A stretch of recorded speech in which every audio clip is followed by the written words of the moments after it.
बात करते हैं अब मध्य प्रदेश की, क्योंकि यहां जिस तरीके से कफ सिरप को लेकर अब तमाम जानकारियां सामने आ रही है, ऐसे में छिंदवाड़ा में कोलिड्रिफ कफ सिरप से मौत का आरोप है। कोलिड्रिफ कफ सिरप तमिलनाडु स्थित एक सोर्सन फार्मा कंपनी बनाती है और मौत के बाद मध्य प्रदेश सरकार ने तमिलनाडु से जांच की मांग की है और तमिलनाडु एफडीए की जांच में डीईजी की मात्रा तय सीमा से इसमें ज्यादा मिली है। तमिलनाडु एफडीए ने कफ सिरप को बच्चों के लिए हानिकारक बताया है। तो वो कफ सिरप जो हम और आप आमतौर पर खांसी होने पर तुरंत पी लिया करते हैं, बच्चे बदलते मौसम में अक्सर सर्दी खांसी बुखार का शिकार जब होते हैं तो कफ सिरप जो उन्हें दिया जाता है वो कितना हानिकारक है, इसका अंदाजा आप इस लगाइए कि 1200 के करीब बच्चे जो है वो बीमार हुए हैं, कईयों की जान गई है। और अब इस पूरे मामले में जब तमाम सरकारों का एक्शन इन फार्मास्यूटिकल कंपनीज पर हो रहा है जो इस कफ सिरप को बना रही थी, तो कई चौंकाने वाली बातें जो है वो सामने आ रही है। कोलिड्रिफ कफ सिरप है जो तमिलनाडु की एक कंपनी है, सोर्सन फार्मा कंपनी ये बनाती है। और अब बच्चों की मध्य प्रदेश में कफ सिरप पीने के बाद हुई मौत के बाद मध्य प्रदेश की सरकार ने तमिलनाडु की सरकार से जांच की मांग की और उसके बाद तमिलनाडु की एफडीए ने जब इस पूरे मामले में जांच की तो जो डीईजी की मात्रा है वो तय सीमा से ज्यादा मिली और ये हानिकारक है बच्चों के लिए। और आपको बता दें कि दक्षिण के कुछ राज्यों में तो बच्चों के लिए जो कफ सिरप है उसे हटा भी दिया गया मार्केट से, तमाम कफ सिरप को विड्रॉ जो है वो कर दिया गया है। पल्लव हमारे सहयोगी इस वक्त तमाम जानकारी के साथ जुड़ रहे हैं। पल्लव, कफ सिरप आमतौर पर किसी को खांसी होती है तो सबसे पहला रेमेडी जो सूझता है किसी के दिमाग में वो एक कफ सिरप ही होता है, लेकिन जिस तरीके से मध्य प्रदेश और राजस्थान में ये घटनाएं हुई हैं उसके बाद इसने सबको जो है चौंका कर रख दिया है। अब इसमें जांच कैसे आगे बढ़ रही है, क्या कुछ एक्शन अब तक लिया गया है, जानकारी दीजिए।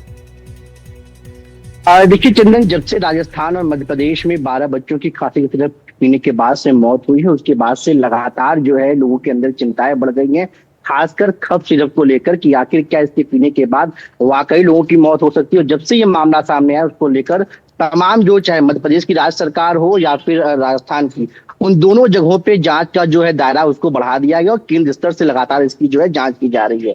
जो ताजा जानकारी निकलकर सामने ये आई है कि जो मध्य प्रदेश में बच्चों की मौत हुई है वहां पे जब ये मामला सामने आया तो वहां पे जो national centre for disease control जो स्वास्थ्य मंत्रालय का जो अभिन्न अंग है उसने जाकर वहां पे तमाम सैंपलिंग की और तमाम सैंपलिंग करने के बाद उसने ये पाया कि वो जो वहां पे कफ सिरप है उसमें जो है जो डाइइथाइलिन ग्लाइकॉल है, जो इथाइलिन ग्लाइकॉल, जो दोनों हानिकारक केमिकल हैं वो नहीं पाए गए थे। उसके बाद जो है ये जो मध्य प्रदेश एफडीए है उसने करीब जो है 13 सैंपल लिए थे और 6 सैंपल जो है वो लिए थे सीडीएसईओ ने। उन 6 सैंपलों में वो हानिकारक केमिकल नहीं मिला, लेकिन जो एफडीए ने सैंपल लिए थे उसकी 3 की रिपोर्ट आई और तीनों में ऐसी कोई बात सामने नहीं आई।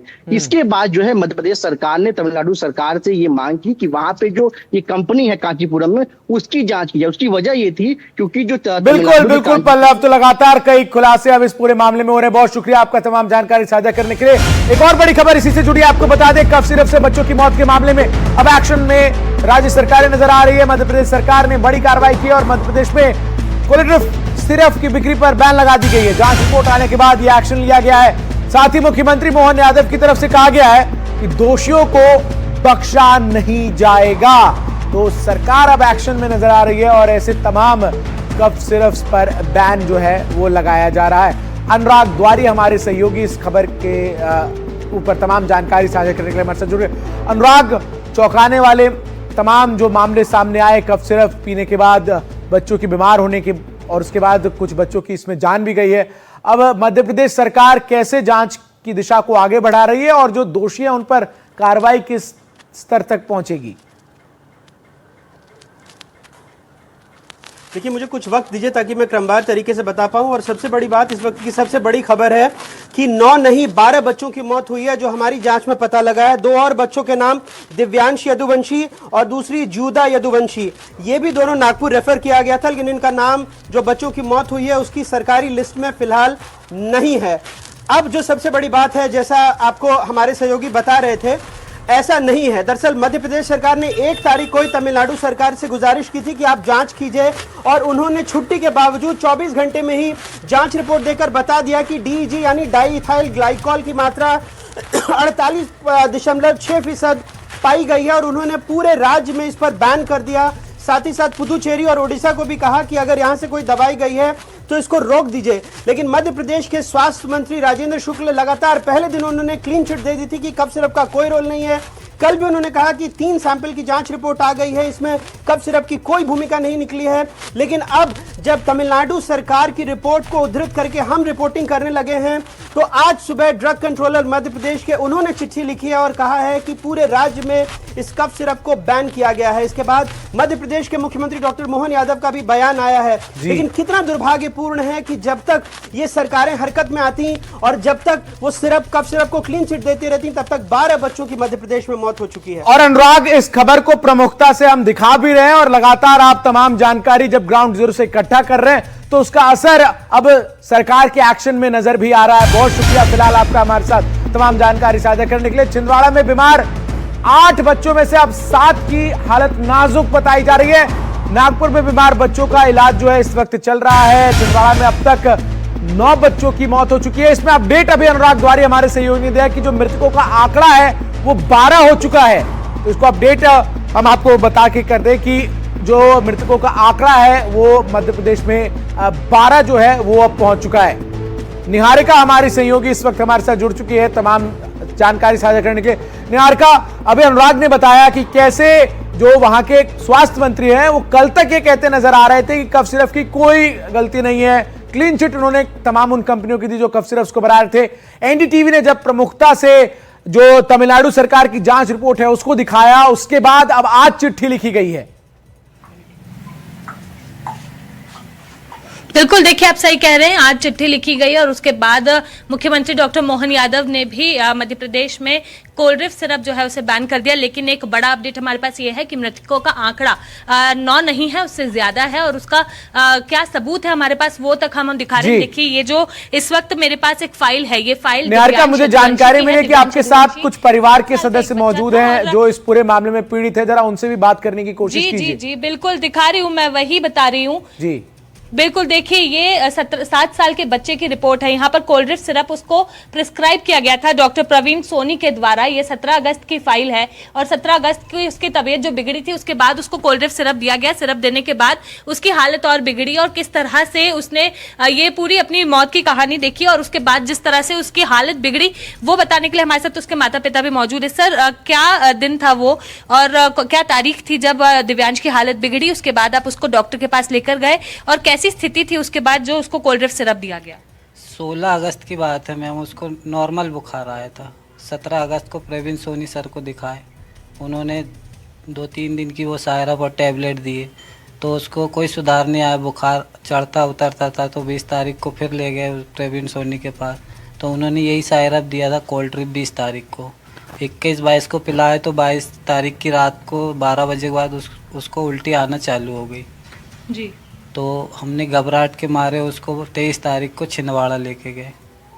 वहाँ छिंदवाड़ा में जीएम श्रीवास्तव ये ने रात भर विवांता हॉस्पिटल में भर्ती रखा। 24 तारीख को बच्चे की यूरिन आना बंद हो गई तो उन्होंने सीधा नागपुर रेफर कर दिया कॉलर्स हॉस्पिटल में। जी, क्या बच्चे जो वो मृतक बच्चे हैं जिनकी लिस्ट जारी की है शासन ने, क्या उसमें इसका दिव्यांश का नाम है? नहीं है मैम उसमें। आप लोगों ने मांग की कि नाम जोड़ा जाए या बताई जाए जानकारी? हाँ बिल्कुल। आप कह रहे थे सबसे पहला प्रकरण ही इस बच्चे का है, सबसे पहला मामला ही इसका है। सबसे पहला मामला यही आया। न्यूज में दिखाए कि बच्चों की लिस्ट आ रही है मरने वालों की, तो हमने भी बच्चों का नाम देखा तो बच्चे का नाम नहीं आया, इसलिए हम फिर सरकारी अस्पताल गए परासिया, वहाँ पे बोले कि हमारा बच्चे का नाम नहीं आ रहा है। उसके बाद ये कार्रवाई हुई है। जी बिल्कुल, देखिए आप देख रहे हैं सबसे पहला मामला था इनका और सबसे पहला मामला जो है वो 17 अगस्त से था। जानकारी के मुताबिक शासन के अनुसार 24 अगस्त से मामले खुले थे, लेकिन ये 17 अगस्त का मामला था। उनकी माँ भी हमारे साथ है।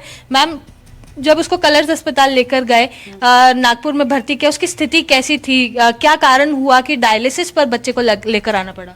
उल्टी बंद नहीं हो रही थी उसकी, बार बार कर रहा, जो भी पानी भी पिलाएं तो वो भी पलटी कर दे रहा था, दूध भी या पपीता बोले डॉक्टर ने वो भी दी तो वो भी पलटी ही कर रहा था, इसलिए उसको यूरिन नहीं आ रही थी तो फूलन आ रही थी शरीर पे। जी, किस तरह से उसका डायलिसिस शुरू हुआ था? हर घंटे कितनी देर तक, हर दिन कितने घंटे हो रहा था? पहले दिन 1 घंटे का किए थे, दूसरे दिन 1.5 घंटे का, फिर 2 घंटे का, फिर नेक्स्ट डे 2.5 घंटे का, 3 घंटे का, ऐसे करके टाइमिंग बढ़ाते गए और डायलिसिस भी क्या चला। शासन के द्वारा या शासन के से कोई व्यक्ति यहाँ पर आया, कोई अधिकारी आया, किसी ने आपसे जानकारी जुटाई? नहीं, कोई नहीं आया। बाहर के ये आशा कार्यकर्ता आई थी, उन्होंने पंचनामा बनाया और लिख के ले गए, लेकिन ऊपर की कोई टीम नहीं आई हमारे यहाँ, ना कोई स्वास्थ्य विभाग का अधिकारी आया जांच पड़ताल के लिए। इनका कहना है कि घर घर जाकर लोग जांच कर रहे हैं, घर घर जाकर अधिकारी भी जांच कर रहे हैं, लेकिन कोई आया नहीं, कोई नहीं आया मैम। जी बिल्कुल। देखिए, तो आप देख रहे हैं, फाइल हमारे पास है। यहाँ पर आप देखेंगे कोल्ड्रिफ्ट सिरप बच्चे को प्रिस्क्राइब किया गया था।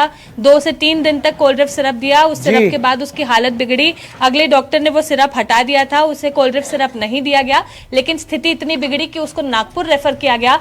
26 तारीख से 1 अगस्त तक रोज उसका 26 अगस्त से 1 सितंबर तक रोज उसका डायलिसिस हुआ। आखिरी बिल्कुल निहारिका, और आप तमाम उन माता पिता से बात भी कर रही हैं जिन्होंने अपने बच्चों को खोया है, और अपने आप में ये मामला जो है वो बेहद संजीदा मामला है कि आखिर इतने बच्चों की मौत हुई और प्रशासन जो है वो कहां गायब रहा। उसके बाद जब खबर हमने दिखाई, उसके बाद अब मुख्यमंत्री का बयान जो है इस पर सामने आया। बहुत शुक्रिया आपका तमाम जानकारी इस खबर से जुड़ी हम तक साझा करने के लिए।